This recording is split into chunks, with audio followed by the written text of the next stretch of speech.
সুপ্রিয় সপ্তম শ্রেণীর শিক্ষার্থীরা, এসো লেখাপড়া করে চ্যানেলের পক্ষ থেকে তোমাদেরকে অনেক অনেক শুভেচ্ছা। শিক্ষার্থীরা, আজ আমরা দেখব দশমিক ভগ্নাংশের বর্গমূল নির্ণয়। শিক্ষার্থীরা, গত ক্লাসটি যারা অথবা বিগত ক্লাস যারা মিস করেছো, আমি তোমাদেরকে এই ভিডিওর লিঙ্ক ডিসক্রিপশন বক্সে লিঙ্ক দিয়ে দেব, তোমরা বিগত ক্লাসগুলো দেখে নিতে পারবে। তো দেখো, দশমিক ভগ্নাংশের বর্গমূল নির্ণয়।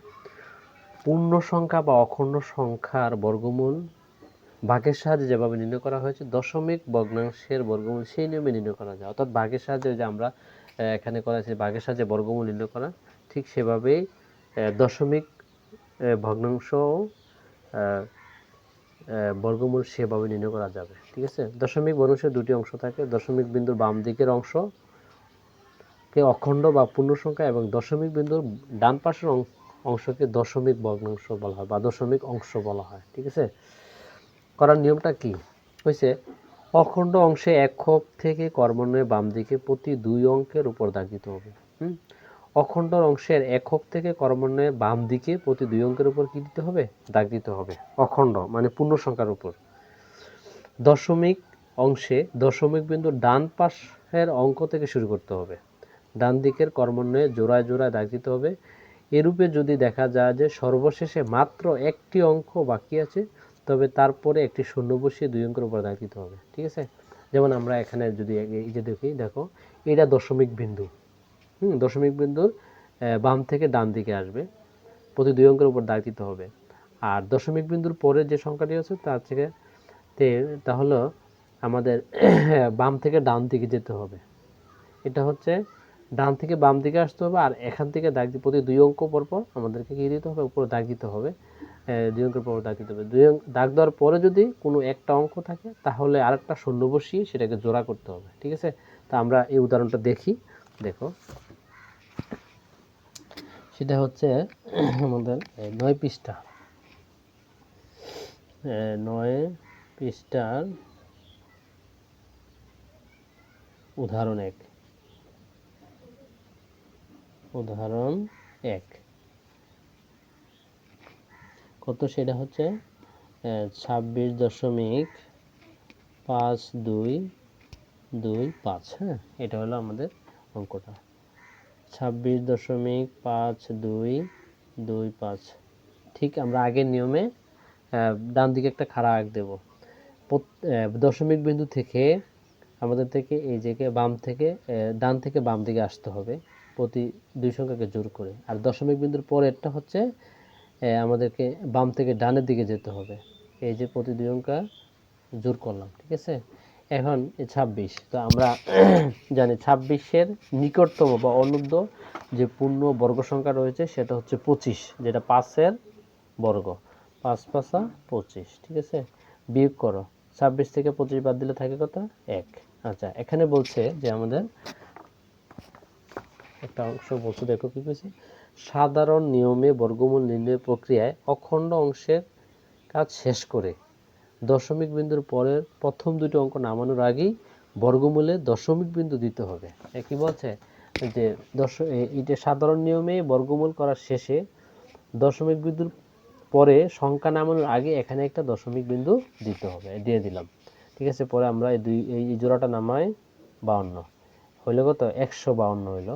এখন সাধারণ নিয়ম অনুযায়ী এটার দ্বিগুণ, মানে 5-এর সাথে আমরা 2 গুণ করবো, 5 দোকানে 10। তো এখন আমরা যদি 10-এর সাথে 1 বসাই 101 হইব, 10-এর সাথে 2 বসালে 102। তো 102 দিয়ে যদি 2 গুণ করে আমরা বেশি হয়ে যাবে, 204 হয়ে যাবে। এখানে তো 152 আছে, আমাদের অনুদ্ধ থাকতে হবে, মানে এটার উপরে যাওয়া যাবে না। তো 1 নিলাম, 101। 101 দিয়ে 101-এর 1 দিয়ে গুণ করলে হবে 101। ঠিক এই একটা এখানেও বসবে। ওকে, ফলের সাথে বিয়োগ করো, 2 থেকে 1 গেলে থাকে 1, এরপরে 5-এর 5। ওকে, এখন এই জোড়া নামো 25। এখন দেখো 5, এই যে আমরা দশমিক বিন্দুটা মনে মনে ধরবো না, 51। 51-এর দ্বিগুণ হচ্ছে 102। 102। ঠিক আছে।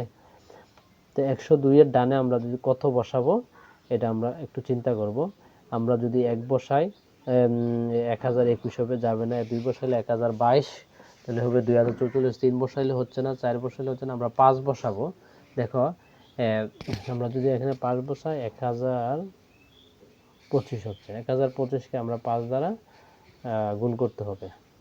5 5 25-এর 5 হাতে রইল 2, 5 দোকানে 10 আর 2 12 আর 2 হাতে রইল 1, 5 দিয়ে 0 গুণ করে 0, হাতের 1-এর 1, 5 কে 5, 5125। তাহলে 5 বসাইলে আমাদের হয়ে যাচ্ছে, হ্যাঁ 5125। তাহলে আমাদের বর্গমূল হচ্ছে নির্ণয়, বর্গমূল 5.15। এটাই হচ্ছে এটা আনসার। ওকে, এরপরে আমরা উদাহরণ 2 যদি দেখি, উদাহরণ 2 সেটা হচ্ছে 0.002916। এটা হচ্ছে আমাদের উদাহরণ 2-এরটা। শিক্ষার্থীরা দেখো, এটা আমরা নির্ণয় করব 0.002916। তাহলে আমরা এখানে দশমিক বিন্দুর বাম দিকে রয়েছে একটা সংখ্যা, তো একটাই কি হবে আমরা জোর করব। তারপরে দশমিক বিন্দুর ডান দিকে দেখো এই প্রতি 2 অঙ্ককে জোর করি আমরা, ঠিক আছে, করলাম, টান দিলাম। এখন যেহেতু এখানে 0, তাহলে আমরা এটা বর্গমূল 0 হবে এখানে। আচ্ছা, তারপর হচ্ছে আমরা দশমিক বিন্দু দিয়ে নিই, কারণ আমরা সংখ্যা নামানোর পরে যে এখানে 0, তাহলে নামানোর পর আগে আমরা দশমিক বিন্দু দিতে হবে, দিলাম। তো দশমিক বিন্দুর এখানে একটা কথা বলছে যে আমরা যদি নিয়মটা খেয়াল করি, দশমিক বিন্দুর এক জোড়া শূন্যের জন্য বর্গমূলে দশমিক বিন্দুর পর একটি শূন্য দিতে হবে। অর্থাৎ দশমিক বিন্দুর এক জোড়া শূন্যের জন্য বর্গমূলে দশমিক বিন্দুর পরে একটি শূন্য দিতে হবে। এই যে দশমিক বিন্দুর এক জোড়া শূন্যের জন্য বর্গমূলে একটা শূন্য দিতে হবে, তাহলে এটা আর নামানো দরকার নাই, ঠিক আছে। পরে হচ্ছে 29। তো আমরা জানি 29-এ তার নিকটতম বর্গ সংখ্যা হচ্ছে কত? 25, যেটার বর্গমূল হচ্ছে 5 দিলাম। হ্যাঁ, আমরা বিয়োগ করি, থাকে কত? 4। পরে এটা নামাই। আচ্ছা, এখন এখানে আছে কত? 5 বা এত, আমরা এটার দ্বিগুণ করব। তো 5-এর দ্বিগুণ কত? 10। এখানে কিন্তু দশমিক দেওয়া আমাদের দরকার নাই, 10। আচ্ছা, 10-এর ডানে আমরা এমন একটা সংখ্যা নেব যাতে এটা মিলে। আচ্ছা, আমরা যদি এখানে দেখো 4 নিই, হ্যাঁ, তো 4 নিলে হবে 104। 104-এর 4 দিয়ে গুণ করতে হবে। 4 4 16, হাতে রইল 1, এটা দিয়ে 0 গুণ, 4 দিয়ে 0 গুণ করলে 1-এর 1, 4 ওকে 4, মানে 416। 4 নিলে হচ্ছে আমাদের এটা। হ্যাঁ, তাহলে 4, এখানেও 4 দিতে হবে। 4 নিয়ে এই 4 দিয়ে গুণ করলে হবে 416।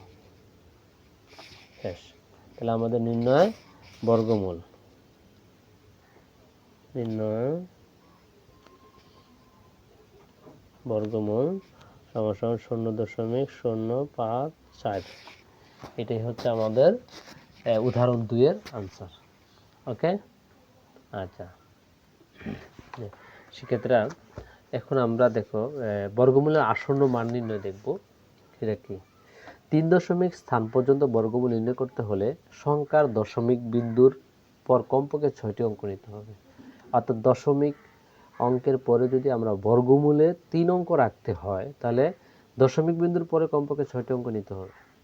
দরকার হলে ডান দিকের শেষ অঙ্কের পরে প্রয়োজন মতো শূন্য বসাতে হবে, এতে মানের কোনো পরিবর্তন হবে না। আমার যত দশমিক স্থান পর্যন্ত নির্ণয় করতে হয়, তত দশমিক স্থান পর্যন্ত নির্ণয় করার পর্যন্ত প্রয়োজন মতো, আমরা জানি প্রতি জোড়া হচ্ছে একটা করে সংখ্যা বৃদ্ধি পায়। এই কারণে আমরা কত দশমিক স্থান পর্যন্ত নির্ণয় করতে হবে, যদি দশমিক বিন্দুর পরে দুইবার রাখতে হয়, তাহলে আমাদের 4 অঙ্ক নিতে হবে। যদি দশমিক বিন্দুর পরে 3 অঙ্ক নিতে হয়, 3 অঙ্ক রাখতে বলে, তাহলে আমাদেরকে 6 অঙ্ক নিতে হবে। এভাবে প্রতি এক গড়ের জন্য, এক অঙ্কের জন্য 2টা অঙ্ক বৃদ্ধি পাবে দশমিক বিন্দুর পরে।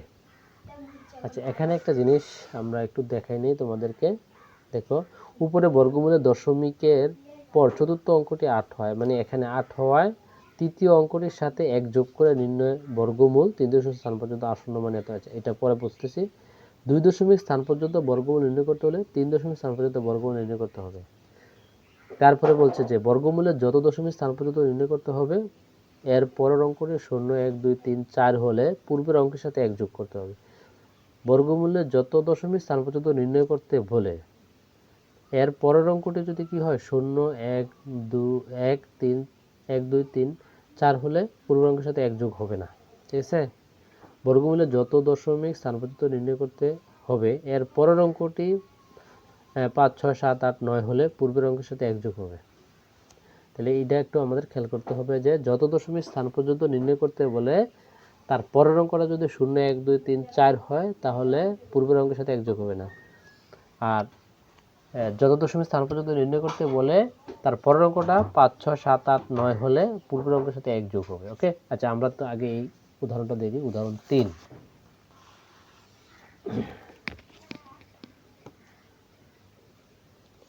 উদাহরণ 3, ঠিক আছে, সেটা হচ্ছে কত 9.253। এখানে বলছে এর বর্গমূল 3 দশমিক স্থান পর্যন্ত নির্ণয় করো। এর বর্গমূল 3 দশমিক স্থান পর্যন্ত নির্ণয় করো। 3 দশমিক স্থান পর্যন্ত নির্ণয় করো। হ্যাঁ, আচ্ছা, তো 3 দশমিক স্থান পর্যন্ত যদি নির্ণয় করছে আমরা তার দেখো আগে দেখাই 9.253 আমরা এটা জোড়া করলাম। তারপরে 3 দশমিক স্থান পর্যন্ত নির্ণয় করতে বলাতে আমাদের 1 জোড়, এখানে 0 দিয়ে এটা হলো 2 জোড়, ডাবল 0 এলো 3 জোড় করলাম। ঠিক আছে,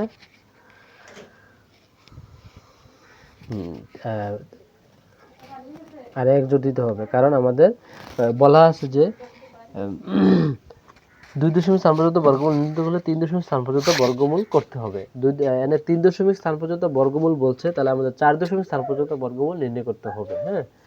হ্যাঁ, আমরা যদি দেখি, দেখো এখানে পূর্বের নিয়ম অনুযায়ী 9-এর বর্গ সংখ্যা 9-এর অর্থাৎ আমাদের 3-এর বর্গ হচ্ছে 9, 9 হচ্ছে পূর্ণবর্গ সংখ্যা একটি, তার বর্গমূল হচ্ছে 3।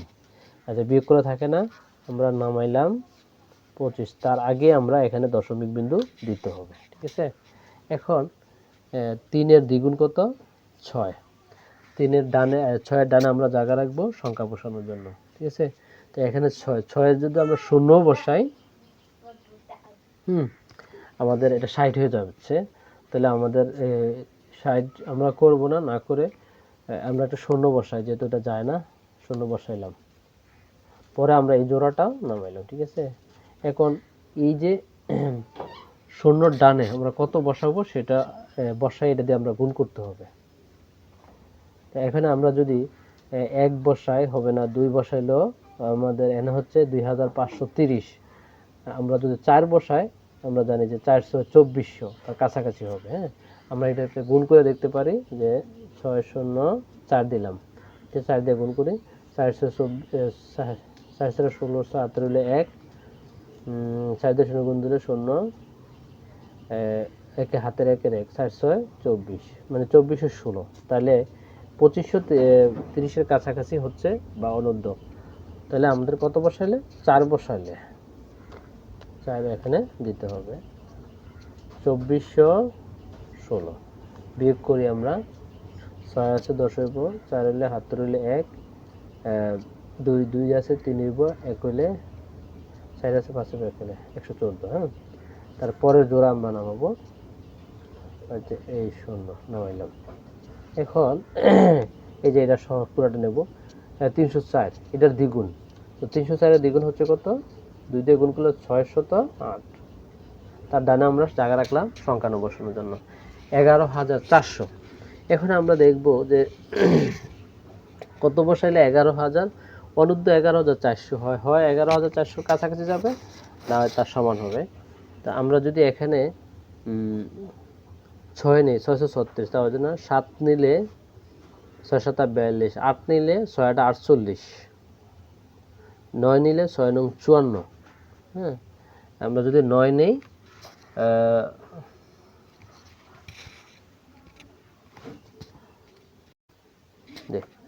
শিক্ষার্থী সরি, আমরা যদি এখানে 1 বসাই তাহলে 6081 হচ্ছে। আমরা 6081 যদি 1 দিয়ে গুণ করি 6081, 2 বসাইলে 6082। তো 2 দিয়ে যদি 6082 গুণ করি আমরা অলরেডি 12000 উপরে যাবো। তাহলে আমরা 2 বার যাচ্ছে না, 1 বার যাবে। হ্যাঁ, তাহলে 1 দিয়ে দিলে 6000 কত 81।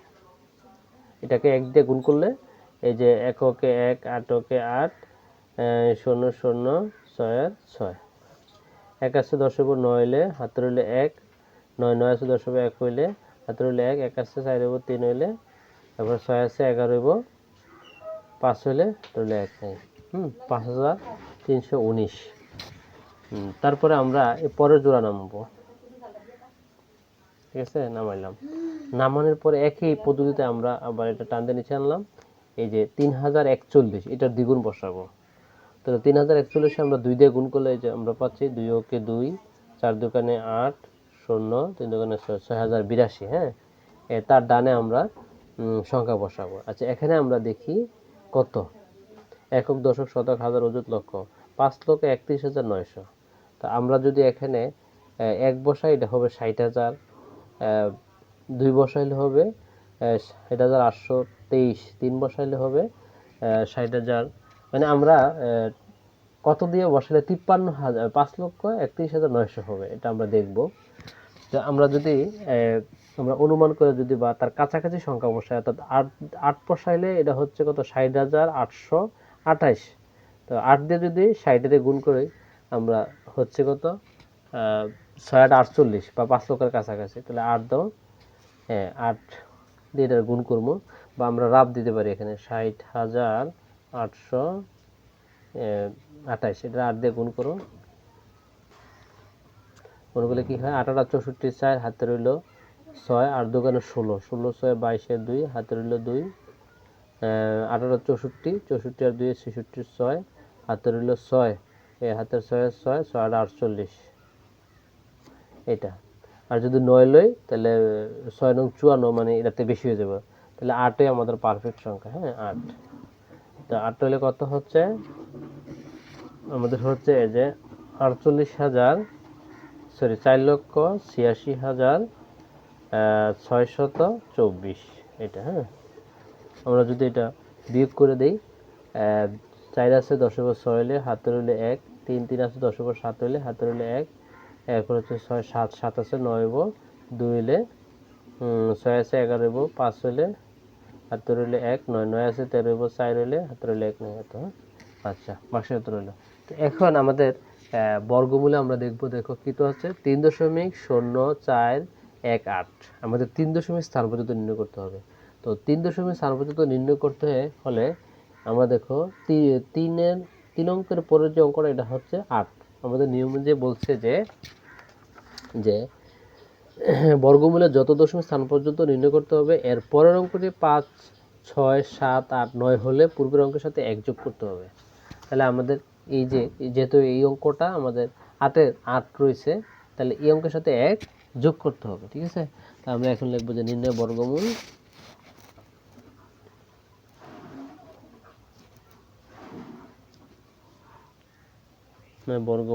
সমান সমান 3.04, 1 সাথে 1 যোগ করলে হবে 2। এটা ঠিক আছে, 3 দশমিক স্থান পর্যন্ত। এখানে আমরা লিখে দেবো প্রায়। ওকে, এটা হচ্ছে আমাদের উদাহরণ 3 এর আনসারটা। ওকে, তারপর আমরা উদাহরণ ইয়াটা যদি দেখি, উদাহরণ 4 যদি আমরা দেখি,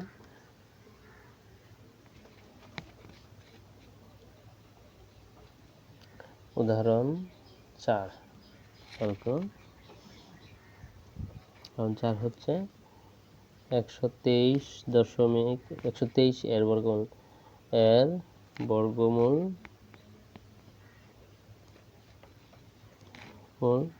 2 দশমিক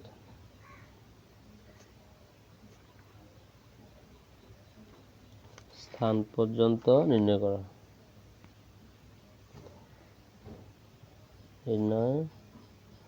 হ্যাঁ, এটা বলছি। তো এখন 123। হ্যাঁ, আচ্ছা, দিলাম দশমিক। তো আমাদের বলছে 2 দশমিক স্থান পর্যন্ত নির্ণয় করতে হবে। তাহলে 2 দশমিক স্থান পর্যন্ত নির্ণয় করতে হলে আমাদের 3 দশমিক স্থান পর্যন্ত নির্ণয় করতে হবে। তাহলে আমাদের 3 জোড়া শূন্য দিতে হবে। ওকে, এখানে প্রতি 2 অঙ্ককে জোর করে 1। আচ্ছা, আমাদের পূর্ব নিয়ম অনুযায়ী আমরা এখানে যেহেতু লাস্ট এক একটা পূর্ণবর্গ সংখ্যা, একের বর্গ হচ্ছে 1। ওকে, বিয়োগ করো, নামাইলাম এটা 23। একের দ্বিগুণ হচ্ছে কত? 2। হ্যাঁ, একের দ্বিগুণ কত? 2। তো একের ডানে যদি আমরা 1 বসাই 21, 2 বসালে 22, 44 হয়ে যাবে। তাহলে একের ডানে 1, 1 দিয়ে যদি গুণ করি 21 ওকে 21, এখানেও 1 দেব। বিয়োগ করলে 1 আছে 3 হবে কত হলে? 2 হলে। এখন এই দশমিক বিন্দু দেব, এটা নামানোর আগে দশমিক বিন্দুর পরের জোড়া নামানোর আগে দশমিক বর্গমূলে দশমিক দিতে হবে। তাহলে আমরা পরের জোড়া নামালাম। হ্যাঁ, ওকে। এখন 11-র দ্বিগুণ কত? 22। এনে আছে 200। হ্যাঁ, আমরা যদি এখানে শূন্য দেই তাহলে আমাদের কি হবে? এটা 220 হয়ে যাবে। আর এনে আছে কত? 200। তাহলে আমরা এখানে শূন্য দিব, যেহেতু এখানে না সংখ্যা হচ্ছে না, মানে 220 হয়ে গেছে শূন্য দেওয়ানে, এখানে আছে 200। এখানে এই শূন্যটা এখানে দেবো, দিয়ে আমরা আরেক জোড়া শূন্য নামাবো। ঠিক আছে, এটা নামাইলাম। নামানোর পরে এখন কত হইলো? আমাদের 20,000। 20,000। এখন আমরা কত নেব দেখি। আমরা যদি এখানে কত? 220, যদি 9 দেই 2209 হয়। 9 দিলে 18,000, তো 9 বার আমাদের এটা যাবে। আমরা এটা রাফ দেব, রাফ দিয়ে দেখতে পারো যে 220, 9 বসালাম, 9 নং 81, 1 হাতে রইল 8, হাতের 8-এর 8, 9 দোকানে 18, 8 হাতে রইল 1, 9 দোকানে 8 আর 1-এ 19। এটা তো আমাদের এটা হচ্ছে 19,881।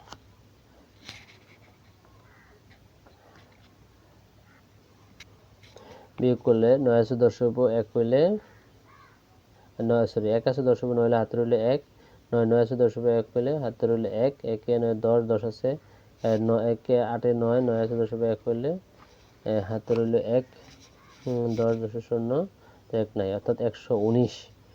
119 পরের জোড়া আমরা নামাবো। পরে এখন আমরা দেখব যে এখানে হচ্ছে আমাদের দশমিক মনে মনে ধরবো না। 110, 110-এর দ্বিগুণ হচ্ছে কত? এই যে 220। আচ্ছা, এখন 220-এর ডানে কত বসাইলে আমাদের এই 11,900 হয়?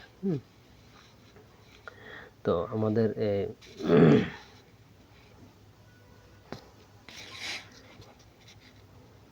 আমরা দেখব এখানে যে